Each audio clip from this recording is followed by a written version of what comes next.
Et alors, du coup, est-ce que tu peux nous parler rapidement, parce que là, on est presque à 1 heure d'entretien, on va se limiter un petit peu. Est-ce que tu peux nous parler rapidement de comment tu as quitté justement Zemmour et Reconquête? Qu'est-ce qui s'est passé en quelques mots, tu vois, nous expliquer un peu? Parce que tu Ah, t'étais, trop. je rappelle les choses. Tu étais le candidat pour les Français de l'étranger. Moi, je t'ai vu faire comment on appelle ça, pas la tournée, mais La campagne. ta campagne, voilà, merci. Tu as fait une très belle campagne. D'ailleurs, tu as eu un bon score, il me semble, hein. Je ne l'ai pas en tête, mais je Ouais, me souviens que c'était 10%, pas mal. le Ouais, troisième, j'ai fini troisième. ouais, c'est ça. Et donc, tu t'es beaucoup investi. Nous, on t'a vu t'investir, etc. Sur tes deniers propres, hein, je le rappelle, hein. Après, je sais pas si c'était plus ou moins remboursé, mais c'était au début sur tes deniers propres. Et tu t'es investi. Et j'avais pas l'impression qu'il y avait un soutien hyper fort du parti Reconquête. Enfin, c'était un peu bizarre. Et ensuite, il t'est arrivé une sacrée histoire. Est-ce que tu peux nous la raconter? Oui, en fait, déjà pour faire court et résumé, ce sont des bêtises, des histoires d'ego et de personnes, comme ça peut arriver dans n'importe quelle entreprise ou association. Voilà, donc en tout cas, ça portait un grand coup à mon engagement, mais pas forcément à mes convictions, parce qu'aujourd'hui encore, je le dis en toute honnêteté, je suis proche et je soutiens toujours les idées de Marion Maréchal, d'Éric Zemmour, et peut-être que je voterai pour Marion Maréchal en juin. Je ne sais pas encore pour qui je vais voter, mais en tout cas, au niveau idéologique, je n'ai aucun problème avec Reconquête et Marion Maréchal. Même si j'ai des différends, je trouve qu'ils sont deviennent un peu trop identitaires. Je suis pas tout à fait d'accord sur l'assimilation, sur l'identité, l'immigration zéro, les prénoms, des choses comme ça, mais ce sont des détails. Hmm. Ce qui s'est passé avec Reconquête, ce n'est pas idéologique, c'est juste de personnel, c'est-à-dire qu'en fait j'avais un concurrent qui habite à Miami, en fait, qui voulait devenir le candidat des Français pour les sénatoriales, et en fait il a tout fait pour m'exclure, pour me mettre hors course, voilà. Et ce que j'ai fait, c'est que j'ai démissionné du bureau de la Fédération des Français étrangers parce que j'étais le candidat Asie. Donc après, je suis resté dans le, on va dire le management, dans le bureau de la Fédération des Français étrangers. Mais quand j'ai vu l'ambiance qui régnait, parce qu'ils me voyaient tout naturellement comme le candidat naturel pour les sénatoriales, etc. Pour information, il y avait des élections sénatoriales en 2023. Donc, il a tout fait pour dire que je faisais des choses mauvaises, que je crée le CFI, puisqu'on vient au sujet du CFI. Il disait que la création du Club France International est concurrent à Reconquête, ce qui est complètement débile, parce que déjà, si en dehors de la politique, il y a des gens qui sont même pas français, il y a des Hongkongais, il y a des étrangers dedans. Et en plus de ça, c'est business. Donc voilà, quand la semaine dernière, je suis allé à Shanghai pour faire une mission business pour le CFI, ça n'a rien à voir, ça n'a rien de concurrent avec Reconquête. Donc en fait, il a avancé des arguments stupide, mais ça a été accepté par des gens dans des bureaux parisiens et donc ils ont réussi à m'exclure pour ça. Donc je n'ai pas quitté Reconquête, j'ai été exclu techniquement, mais pour aucune bonne raison. Et d'ailleurs aujourd'hui, je mets au défi tout candidat, tout militant de Reconquête de m'expliquer pourquoi j'ai été exclu. Et personne ne sait. La plupart des gens vont dire oui, mais il a été exclu parce qu'il n'a été pas choisi. Non, il a quitté ou alors il a quitté Reconquête parce qu'il est gris, il a pas eu sa place comme par exemple Poisson ou le CNIP, Bruno North quittent Reconquête parce qu'ils n'ont pas leur place européenne. Et Marc Guillon, c'est un peu pareil. Mais en fait, c'est faux. C'est faux parce que à l'époque, il n'y avait pas encore d'investiture pour les sénatoriales. Et en fait, j'avais démissionné de tout. Et tout ce que je voulais, c'est être un militant de base. Et en fait, qu'on me laisse tranquille. Mais même ça, ben le gars n'a pas voulu. Il m'a accusé d'avoir créé une association concurrente et après d'autres accusations. Et donc, mais après, je leur veux pas trop parce que même Zemmour et même Sarak Nafo ne sont pas au courant des détails. Et en fait, le problème, c'est qu'ils ont beaucoup de bonnes idées, mais ils ont une équipe qui fait n'importe quoi. D'ailleurs, pour l'anecdote, le 30 septembre, j'étais à une soirée organisée par Livre Noir à Paris. Donc, c'est pas un meeting de reconquête, ni du RN, quoi que ce soit. C'est quelque chose de métapolitique, c'est Livre Noir. Donc, c'est très, très intéressant. Donc, il y avait Éric Zemmour qui participe à des débats. Et après ça, il y a un apéro. Et donc, j'étais à l'apéro, après la soirée, après les débats, et je vois passer Sarah Gnafo. Et bon, je lui dis bonjour, bien entendu. Je ne sais pas comment elle va réagir parce qu'elle sait que j'ai été exclu et c'était après le sénatorial. Il y avait les résultats. Et donc, je ne sais même pas si elle va me répondre, etc. Mais je dis bonjour parce que c'est normal. Et après, elle me voit. Elle me dit bon, oh, bonjour, Marc, ça va, etc. Et elle me dit félicitations pour les sénatoriales, etc. Donc, moi, je suis un petit peu surpris parce que je me dis bon, ok, très bien. Je pensais pas qu'elle allait me féliciter parce que j'ai battu le candidat Reconquête. J'ai fait 5 voix alors que Reconquête a fait 0 voix. ce qui est un petit peu normal parce que les grands électeurs, ils sont pas débiles non plus, ils ont compris ce qui s'est passé.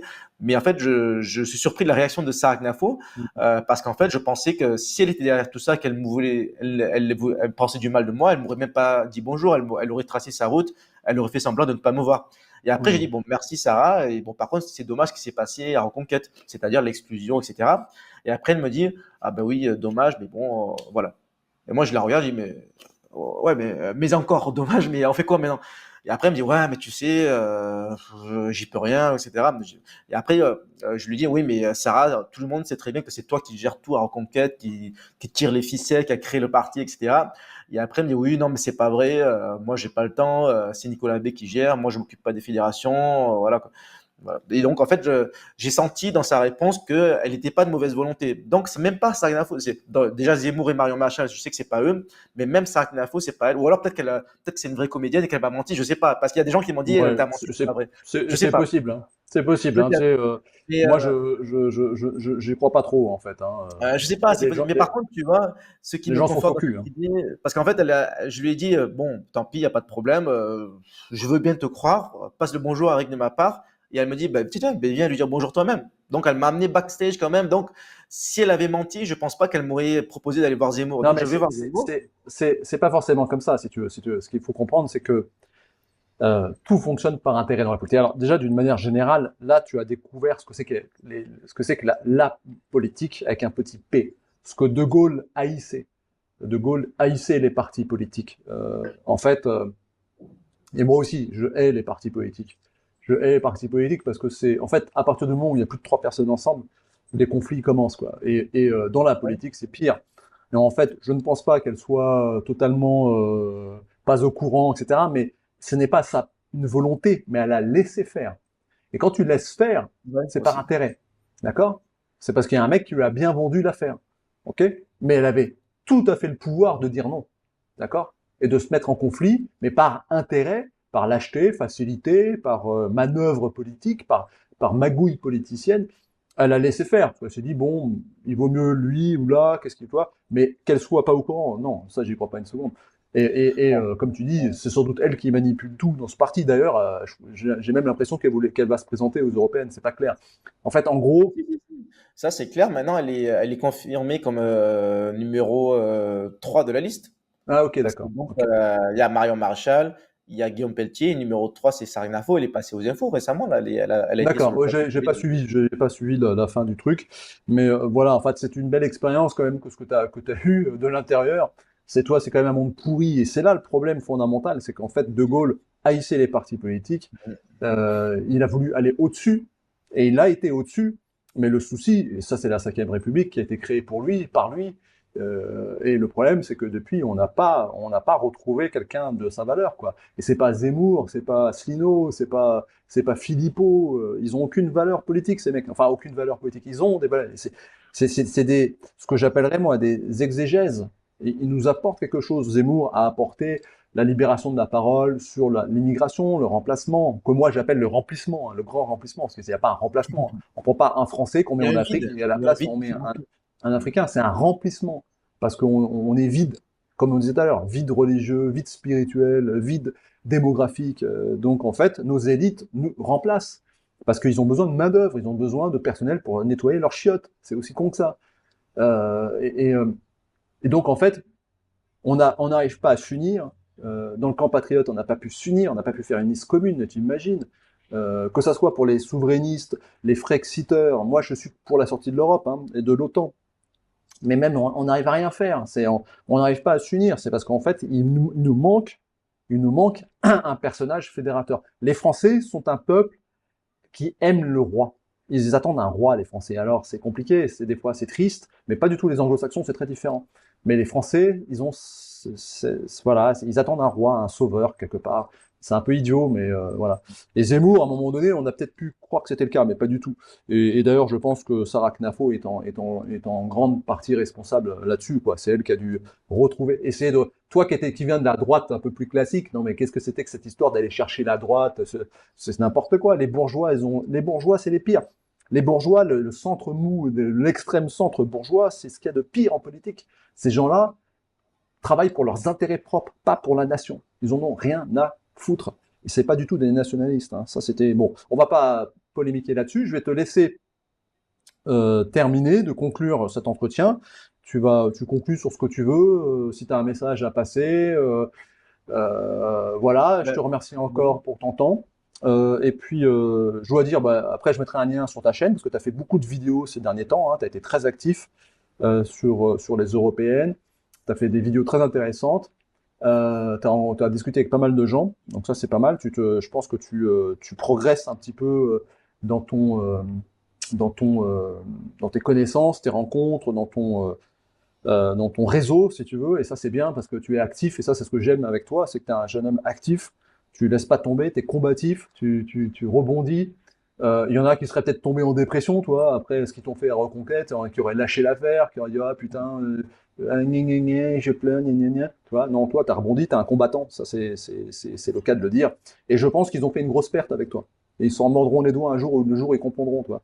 Mais c'est comme ça, qu'est-ce que tu veux. Et ça, c'est de l'arrangement politique, Marc, toi, c'est de la magouille politique. Ils auraient très bien pu arrêter et dire, ah ben non, on garde Marc, qu'est-ce que c'est que cette histoire, etc. Bon. Alors, je te laisse conclure gentiment. Euh, Vas-y, tu as le mot de la fin.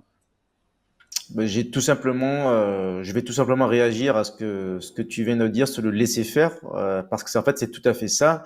Malheureusement, je sais très bien qu'il y a des problèmes dans tous les partis, toutes les organisations, toutes les entreprises. Je vais répondre aussi en même temps à beaucoup de militants de Reconquête qui se demandent aujourd'hui où je suis, ils comprennent pas trop parce que j'ai dit des choses un petit peu pro-Reconquête, un petit peu pro-RN ou d'autres, etc. Et qui comprennent pas mon sentiment, ma position. C'est-à-dire, en fait, pour finir l'histoire, quand j'étais après la soirée de Livre Noir, j'ai parlé un petit peu de ce qui s'est passé chez Reconquête et Sarah Gnafo elle me contacte directement en personne et elle me dit mais pourquoi tu as raconté ce qu'on s'est dit, il faut pas parler d'une histoire privée, etc., d'une conversation privée. Et est-ce que tu peux effacer ce que tu as écrit? Donc je l'efface.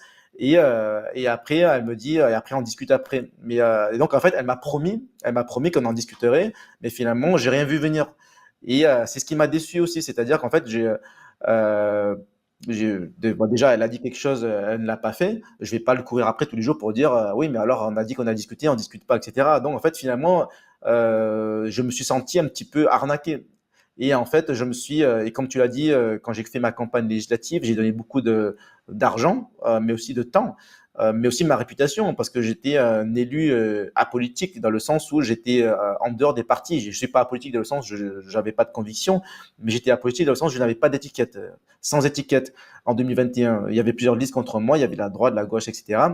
Et en fait, j'étais celui qui était un petit peu en dehors des partis et j'ai pris position on va dire, j'ai perdu beaucoup en m'engageant pour Reconquête. Et je pensais que c'était un parti différent des autres. Et j'ai cru en Zemmour, peut-être un peu comme l'homme providentiel, comme tu disais. Est-ce que c'était le roi ou quoi? Peut-être pas, mais quand même l'homme providentiel. Et finalement, malheureusement, il a pas su s'entourer des bonnes personnes. Donc le mot de la fin, c'est vraiment, ouais, je vais dire que Zemmour, je reste toujours un fan, mais dans le sens idéologue. Malheureusement, je sais que lui de bonne volonté, il est de bonne volonté parce que je l'ai vu. D'ailleurs, pour poursuivre l'histoire, Sarah Gnafo m'a amené le voir, je l'ai vu et je lui ai demandé. Il me dit, il me salue, bon, il a l'air content de me voir et je lui ai dit, vous savez ce qui s'est passé? Il me dit non, qu'est-ce qui s'est passé? Vous savez, j'ai été exclu du parti. Il m'a dit ah non, je suis pas au courant. Pourquoi vous avez été exclu? Donc en fait, il connaissait rien.